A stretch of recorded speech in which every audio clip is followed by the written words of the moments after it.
Salah satu fungsi dari past future tense itu adalah untuk menyatakan sebuah kejadian yang sifatnya pengandaian, yang tingkat kemungkinannya kecil untuk kondisi yang ada. Ya, ada beberapa contoh kalimat seperti I would invite her if I met her. Aku akan mengundangnya kalau aku ketemu. Dan kalimat kedua, Lydia would buy new shoes if she got the money. Lydia akan membeli sepatu baru kalau dia mendapatkan uangnya. Kemudian kalimat yang ketiga, we would be happy if that happened. Kami akan senang kalau misalnya itu terjadi.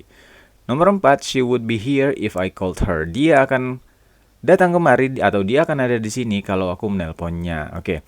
Nah, sekarang kita bahas untuk kalimat yang pertama ya. I would invite her if I met her. Jadi kondisi di sini adalah jika si aku bertemu dengannya dan yang akan terjadi adalah aku akan mengundangnya. Aku akan mengundangnya ini memiliki tingkat kemungkinan yang kecil ya. Kecil ini dilihat dari sudut pandang si pembicara, si speakers. Terlepas dari kenyataan pada akhirnya dia akan bertemu atau tidak. Jika si I ini bertemu dengan si dia, maka dia akan mengundangnya. Tapi dari sudut pandang sang speaker, si pembicara, si I ini, kemungkinan dirinya untuk bertemu dengan si dia ini itu akan kecil. Jadi dia mengucapkan kalimat seperti ini. Mungkin saja dia mengatakan hal ini karena tidak bermaksud untuk bertemu dengan dia ini dan mengundangnya. Atau mungkin si dia ini adalah orang yang super sibuk sehingga sulit sekali untuk ditemukan. Atau mungkin si I dengan si dia ini itu memiliki hubungan yang buruk sehingga dia tidak sudi untuk bertemu dengannya. Jadi dia mengucapkan kalimat ini karena dia tahu kemungkinannya itu sangat kecil untuk bertemu dengan si dia ini. Kalaupun bertemu barulah dia akan menyampaikan undangan tersebut. Ya, jadi itu maksud dari past future tense. Atau mungkin kita coba di kalimat yang kedua ya. Lydia akan membeli sepatu baru kalau dia dapat uangnya.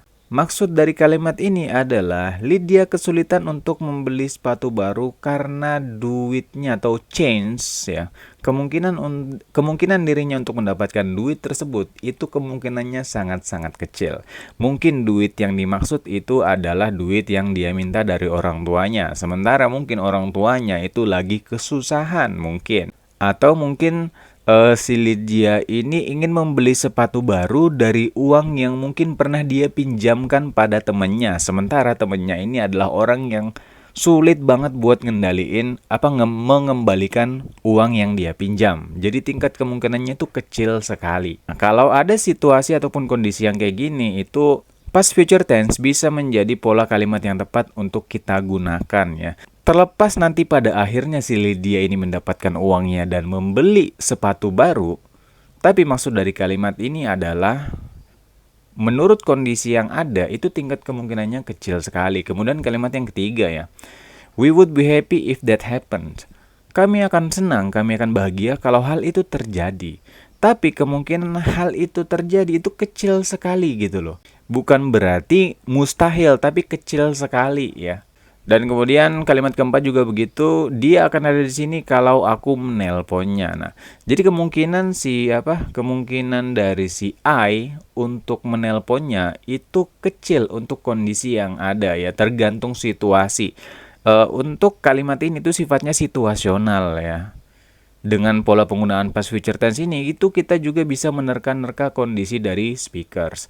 Nah, kemudian kita berbicara mengenai masalah strukturnya ya. Untuk strukturnya itu simple ya, jadi penggunaan kata would diikuti dengan verb 1, yang kemudian diikuti dengan komplement dan atau modifier gitu. Untuk kalimat yang nominalnya ditambahkan aja dengan be ya, kemudian menggunakan komplement atau ditambahkan juga dengan modifier.